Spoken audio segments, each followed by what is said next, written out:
শুভ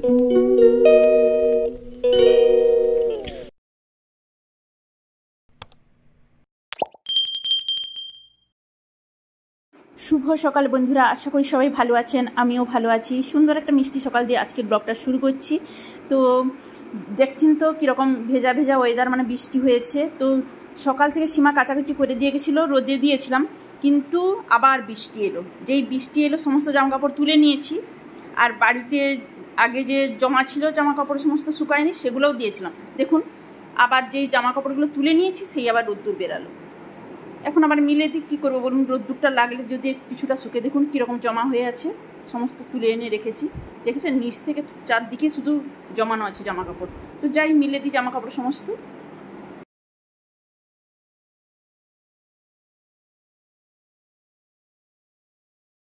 আবার সমস্ত জামা কাপড় মিলে দিলাম।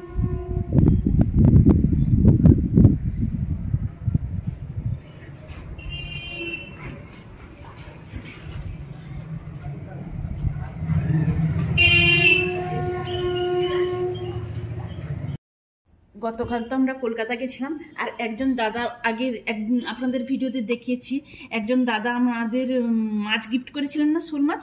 সেই দাদা আবার মাছ নিয়ে এসছেন।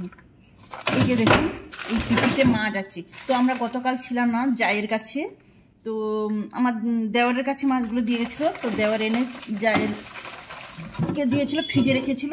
তো কাল তো এনে আবার যা দিয়েছে, এই যে বাড়িতে নিয়ে এসেছি। দেখুন এই যে পিপিতে মাছ আছে। কি মাছ আছে এখনো দেখা হয়নি, চলুন দেখি কি কি মাছ আছে। আর শুনেছি মাছগুলো দাদা যেহেতু ফোনে বলেছেন, এগুলো সমস্ত দীঘার সমুদ্রের মাছ, এগুলো সামুদ্রিক মাছ। তো কি কি মাছ আছে, এই যে দেখুন একটা বরফের পিণ্ড হয়ে গেছে। এগুলো যে কি করে বার করবো, কি করবো আমি ভাবছি। কি করব, এগুলো জল দিয়ে ভিজিয়ে দেবো না এইরকম পিপির সময়, তাহলে বার করে খাওয়াও যাবে না যদি বরফটা গলানো যায়। পিপিটাকে তুলে বার করে দিই, তারপর না হয় এই যে টিফিন বক্সে ভর্তি করে রেখে দেবো। পিপিটা না ছিঁড়লেও বেরাবে না, পিপিটা কাঁচি দিয়ে কেটে। এগুলো সমস্ত দীঘার সমুদ্রের মাছ। সেই দাদার মেয়ের বাড়ি ওইখানে মোহনার কাছে, তো ওদের মাছের বিজনেস আছে, সেই জন্য এই যে অনেক ধরনের মাছ আছে, দেখেছেন? এগুলো আমি বার করবো কি করে বলি। একটু পমফ্রেট মাছ আছে, তারপর এগুলো কি মাছ বলে যে, নামগুলো তো আমি সব জানি না মাছগুলোর। তেল তাঁপড়ি মাছ না কি বলে যেন একটা। তারপর কত ধরনের মাছ আছে দেখেছেন? তো কি করব বলুন তো, এগুলো জলে ভিজিয়ে দিই আমি আগে। এখানে একটা এই গামলা একটা নিয়ে নিলাম, জলে দিয়ে দিই, নাহলে বার করে বাড়িতে যে খাওয়া হবে। বাড়িতে এমনিতে ভাজা মাছও আছে, তো এগুলোর ব্যবস্থা কী করবো আগে ভাবছি। ভাজা মাছ এমনিতে আছে, ওই দিনে যে আমাদের অনুষ্ঠানে ভাজা মাছ বেশি হয়েছিল, সেগুলো সমস্ত ফ্রিজে রাখা আছে। তো সেগুলো রান্না করতাম, যেহেতু দাদা দিয়ে পাঠিয়েছেন। এগুলো ভাজাভুজি করেও তো খেতে হবে। কিছু কিছু মাছ, ছোটো ছোটো মাছ যেগুলো, সেগুলো ভাজা খেলেও ভালো লাগে বলুন। কীভাবে যে এগুলো গলাবো বরফ দিয়ে বার করবো, সেটাই আমি ভাবছি। এই যে গলছে, এই যে এই যে বেরাচ্ছে। সেইখানে রাখো এতগুলো মাছ। কতগুলো মাছ দেখেছেন? এই যে দেখছেন কতগুলো মাছ। পমফ্রেট মাছগুলো আলাদা করে নিয়েছি, এগুলো ফ্রিজে সমস্ত রেখে দেবো। বলছি না সেদিনকে ভাজা মাছগুলো আছে ফ্রিজে, সেগুলো তো খেতে হবে। এই জন্য আজকে এই মাছগুলো আর রান্না করছি না, এগুলো ফ্রিজে সমস্ত আলাদা করে তুলে রাখছি। আর ওদিকেও দেখুন কতগুলো মাছ।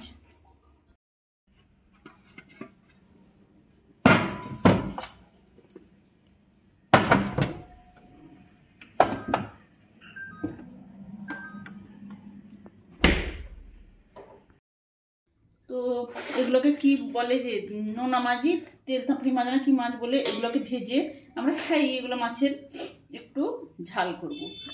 আর এখানে এই যে সমুদ্রের মৌরলা মাছ, এই মৌরলা মাছের একটু ভেজে ভাবছি তেঁতুল দিয়ে টক করব। তো আগে এটা ভেজে নিই, হালকা এই পিট করে ভেজে নিই, তারপর রান্না করব।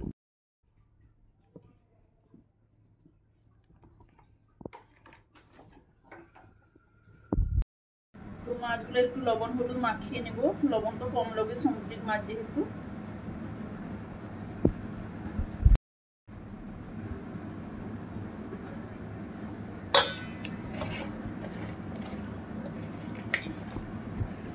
সবটাই রান্না করে নিচ্ছি, একটু জাকে দিয়ে পাঠাবো।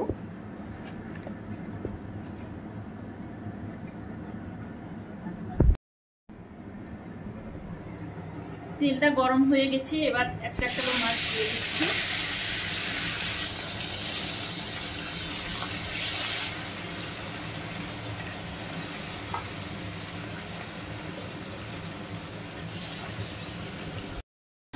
মাছগুলো উল্টে পাল্টে একটু বেশি কড়া করে ভাজবো না, হালকা একটু এপিট ওপিট উল্টে নেব।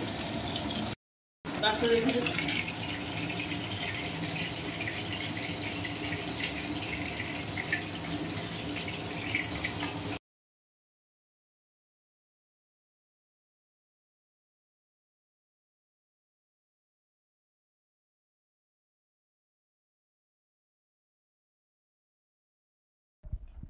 তো মাছটা ভেজে ঝাল বসিয়ে দিয়েছি।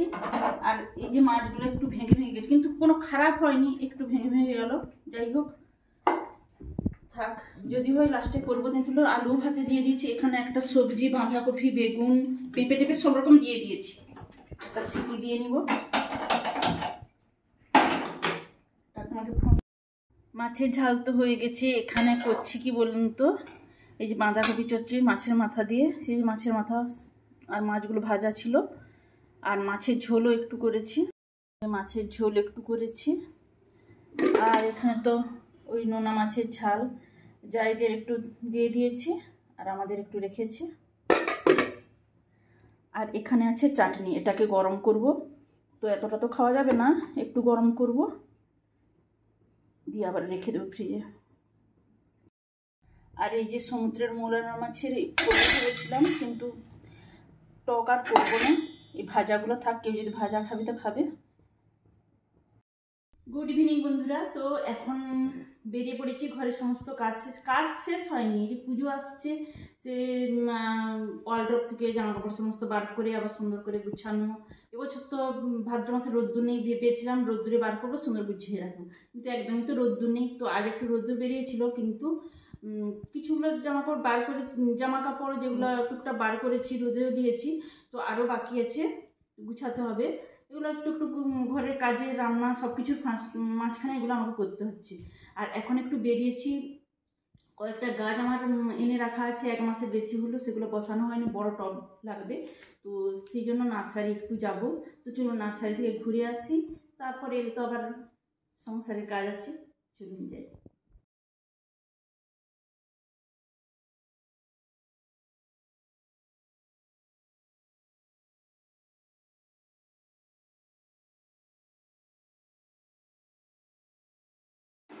তো নার্সারিতে তো চলে এসেছি, এখন কি কি চারা নেব বেছে নেব, আর টবগুলো তো নিতে হবে।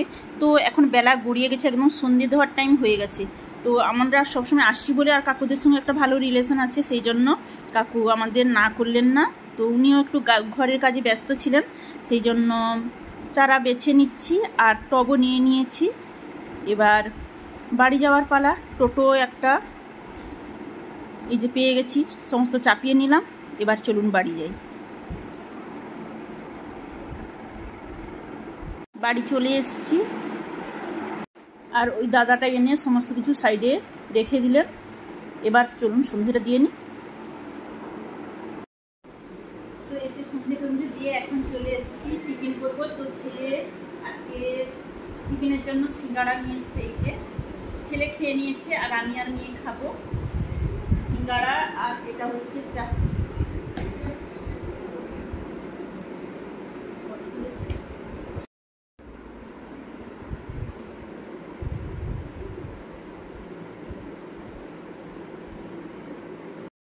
তো সিঙ্গাড়া খেয়ে চলে আসলাম রান্নাঘরে, একটু চা বসিয়েছি। তো চাটা এখন চা হয়ে গেছে, চাটা ছেঁকে নিই। স্যার এসছেন, স্যারকে দিয়ে দিই, তারপর আমি একটু খেয়ে নিই। স্যারকে চা দিয়ে আমি চাটা নিয়ে রুমে চলে আসলাম, বসে বসে চা খাবো। তো এখানে নিচে বসে একটু চা খেতে ভালোই লাগবে। আর তো বন্ধুরা, আজকের ব্লগটা এখানেই শেষ করে দিচ্ছি। সবাই সুস্থ থাকুন, ভালো থাকুন, গুড নাইট।